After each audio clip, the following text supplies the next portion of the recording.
Okay, mayong mudto na usab kanatong tanan Luzon, Visayas, Mindanao. Mayong mudto Philippines, may mudto world, may mudto universe. Ana na punta mga higala, dili nga atong tulumanon sa kahanginan CONA Catechesis on Air.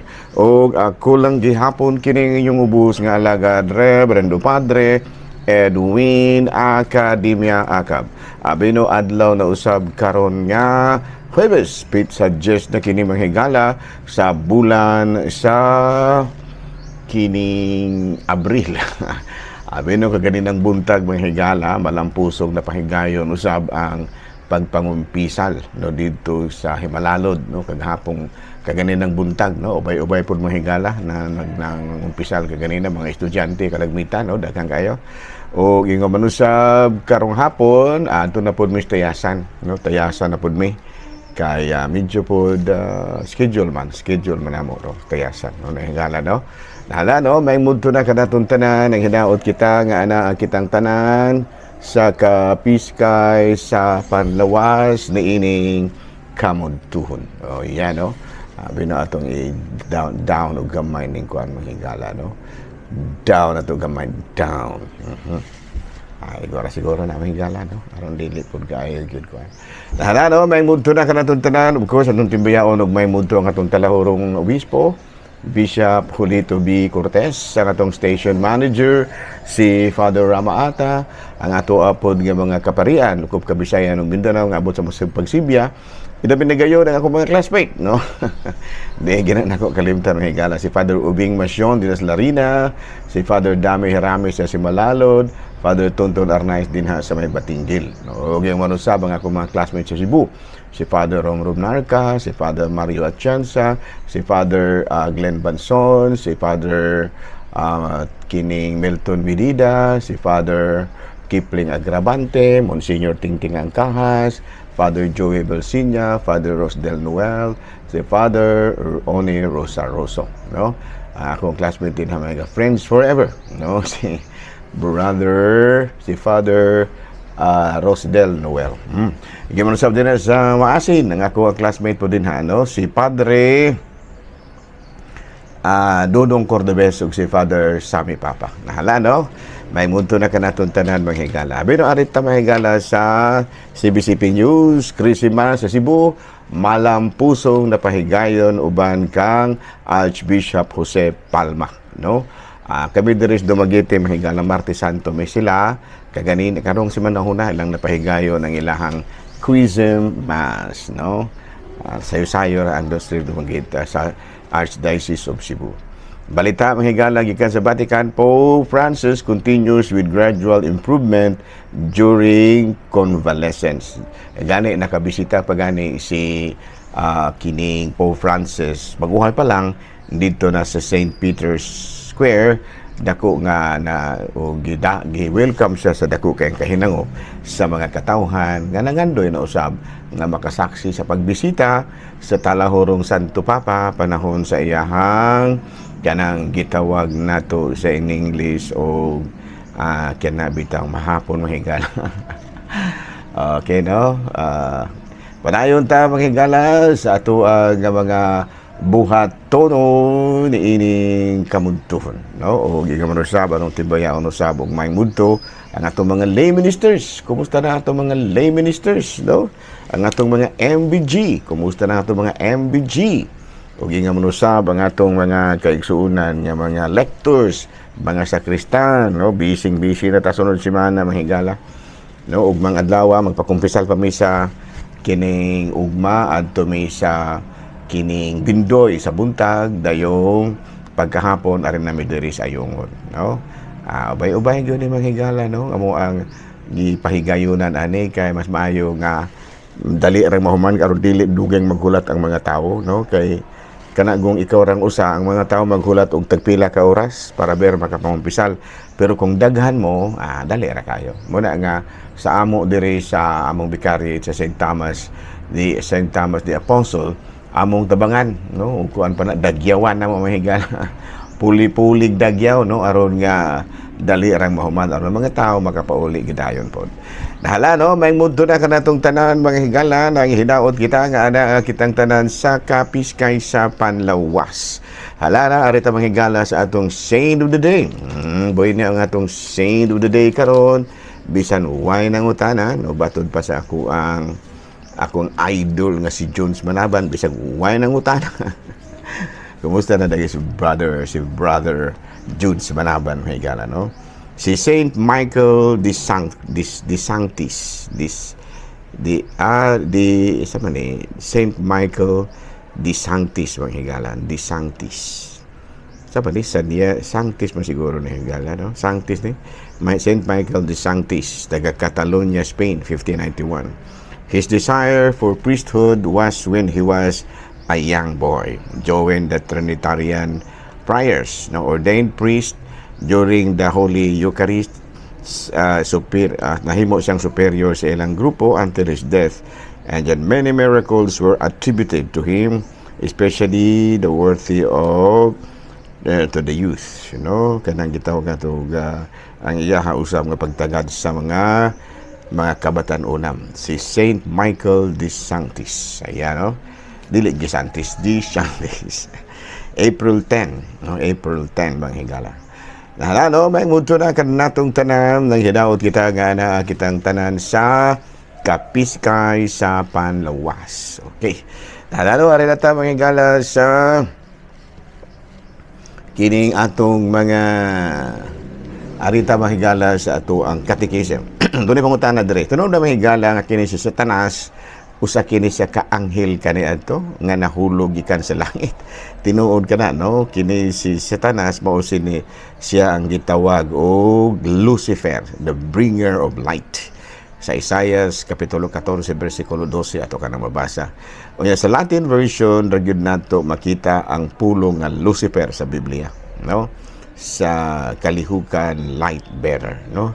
Sa Latin ra gyud ay, no? Latin version sa Bible nga atong mabasa ang word nga Lucifer sa Biblia, no? Sa Isaiah 14:12, unsang hitabo nga nahulog ka man gikan sa langit.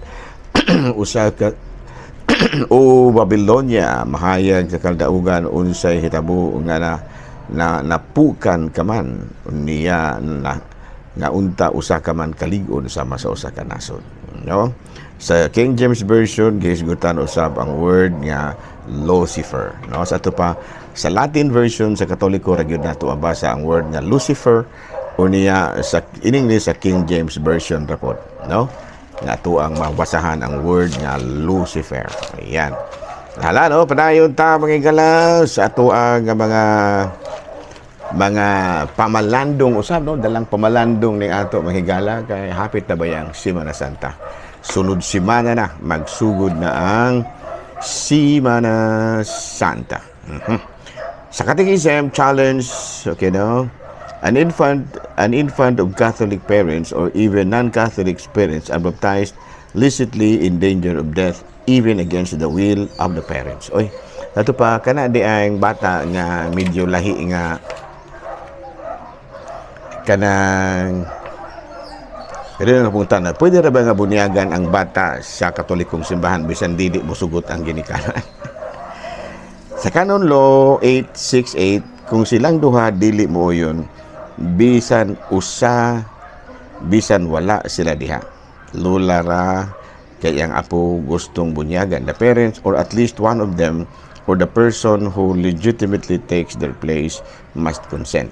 Now, sa ato pa, pwede ra day na kanang a person who legitimately takes their place. So pananlitan ang mga ginikanan, no, wala na, patay na, apuhan na lang. Di mo siya may magbuot og pagbunyagan ba yung Katoliko o dili, no? O pananlitan unknown ang ginikanan tanto sa Manila pero dili na located, no, na nagdagan kanang nahitabo mo kulat pa bagid ta og kanang muhatag og consent ang inahan, ang tubag na dili na, no? Kung wala na gitay kontak sa idahan, pwede rin natong pamunyagan ang bata bisag walay pagtugot gikan sa inahan. Pero kung may kontak na ta, mananghid yun ta, no? Out of respect sa katungod sa usa ka inahan, no? An infant of Catholic parents or even non-Catholic parents is baptized licitly if in danger of death, even against the will of the parents. So sa ito pa, bisag dili pa mosugot ang ginikanan, basta ang bata nag-ugaw na ang kamatayon sa ang iyang kinabuhi sa kamatayon, pwede rin nato na siyang bunyagan, bisag di pa siya mosugot. No? Basta nag-ugaw ang kinabuhi. No? Okay, another question mga higala. Kung dili ka makasimba o usa ka Domingo, mangumpisal pa bata para berta mga lawat? Yes, no?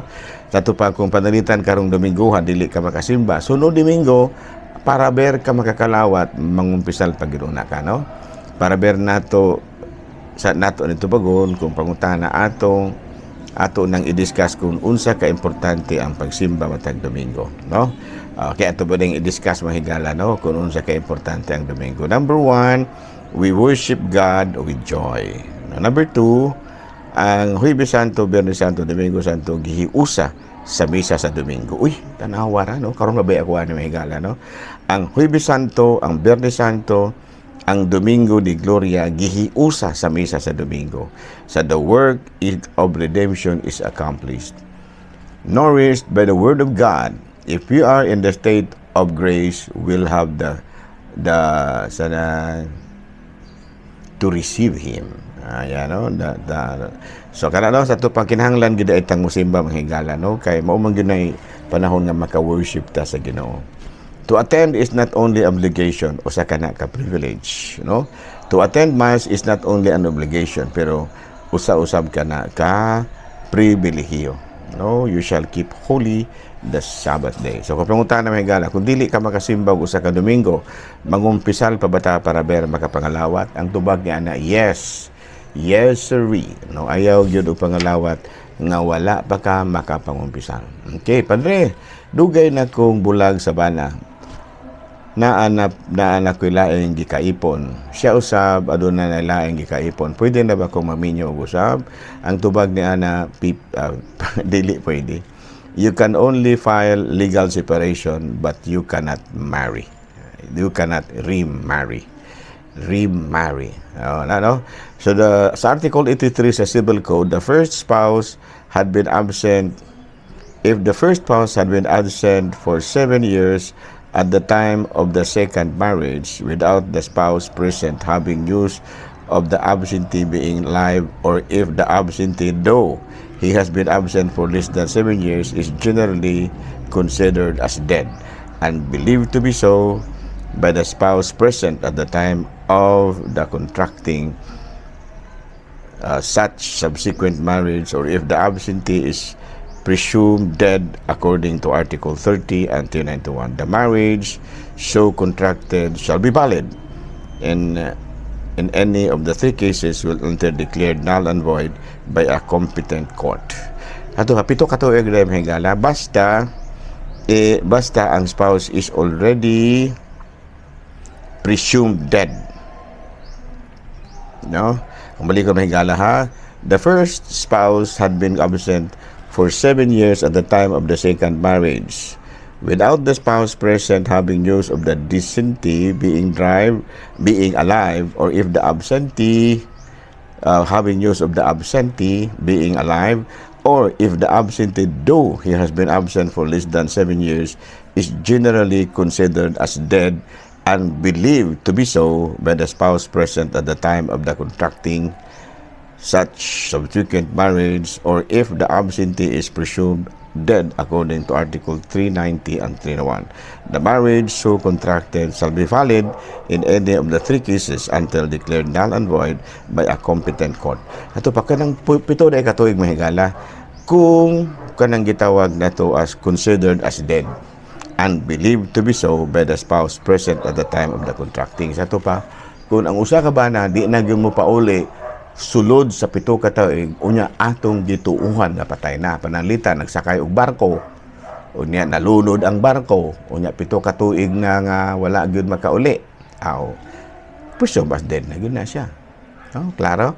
Kung na-presume as dead na, pwede na kang mo-contract og another marriage. Kaya kanuman, nalunod man to og barko pero wala backup lagi ang iyahang patayng lawas, pwede na siya, no? Padre, ang akong bana o akong mga anak dili mo simba unsa may maayong buhaton. Wag jud tayo laing mahimo niya na, no? Pray for them. No, si Santa Monica mo ginay gihimo sa iyang bana og ang iyang anak si San Agustin, prayer gyud. And then love them more. No? Love them more. Sa 1 Peter 3 chapter 1, sa pag-ingon sa ingon usab nga pagkaagi kanunay mga asawa kinahanglan magmasinugtanon sa inyong bana aron kadtong mga bana nga wala mutuo sa pulong sa Dios makabig ngadto kang Kristo pinaagi sa inyong mga maayong pamatasan dili na sila kinahanglang sultihan. Do good for them. Ito na hawar ng higala, no? Mamunda ini, no? Sato pa kung ang imong bana o mga anak wa simba-simba, pakitai pagyud og dugang kaayo. No, mo na paagi day, pakitaan pagyud dugang kaayo aron nga madugay, madani na siya sa imong pagtuo. Kaya nga naman, sumuoday na, mao po siguro may mga pari, no? Pakitaan gyud og kaayo ning mga walay mga simba, no? Ano nga man yung bana, no? O yan, ano? Pero sala ba nga manugal? Wala gyud sa Biblia nga dili nga sala ang manugal. Pero ang sugal posible nga maka-create og dili maayo nga kanang gitawag nato og activity, no? Kana bang tungod sa sugal dunay mga waste of money. Kay wa bayay kana bitaw sigon sa mga sulti-sulti ha. Kana bayang sugal pirdi gyud ka ana pirmi. Mo nilang sulti. Sama sa swertis. Pilay imong swerte magamit unta sa okay, no? Ato pa kung gusto tiguma lang ng imuhang igpalatad ug sa kabulan 300 na o nakadaog kag 300. Okay, no? So padayon ta mga igala oras na to gamay na lang kulang no 18 minutes na. So last pangutana pader nganong magprosesyon man tang Katoliko mapiesta o Rosaryo. Abi no ato ra man ning napanunod ra ni nato gikan nila ni Haring David ni 2 Samuel nilang Haring David gyud nato ka na mabasa sa Samuel kapitulo 6 bersikulo 2 sa 5 nagprosesyon sila no unya sa Judges 7:16 to 22 ang mga Midians nga kaaway ni Gideon napirdi pud sila panahon sa pagprosesyon nila ni Gideon sa to pa dugay ra mo gining gihimo sa mga nauna nato nya sila si Haring David naghimo ani bisan si Moses no sila si Moses nagprosesyon to sila gikan sa captivity nila gikan sa Egypt so kanang pagprosesyon dili lang kay kitay una ana dili igo ra tang lisunod ana no igo ra tang nakapanunod na ng maong batas ana. Another question, Father, ang akong apo among pabunyagan wala na napaang wala kay napaangkan ang akong anak kinahanglan bagod nga magdala ngalan sa amahan ang bata no magdepende na kung unsay naa sa rehistro sa bata o itong pangutana ha Father ang akong apo among pabunyagan napaangkan lamang gud ning akong anak kinahanglan bagyod nga magdala sa ngalan sa amahan ang bata magdepende kung panalitan sa pagparehistro ninyo inyong gipadala ang apelyido sa amahan o sa bunyag mao pud gihapon dili man na nato sila i-konflikto kana duha mag-uban man gid na no klaro okay another question Father pwede ba nga magpabunyag ug usab di na pwede conditional baptism ba na siya no panalitan kay wala lagi ang imuhang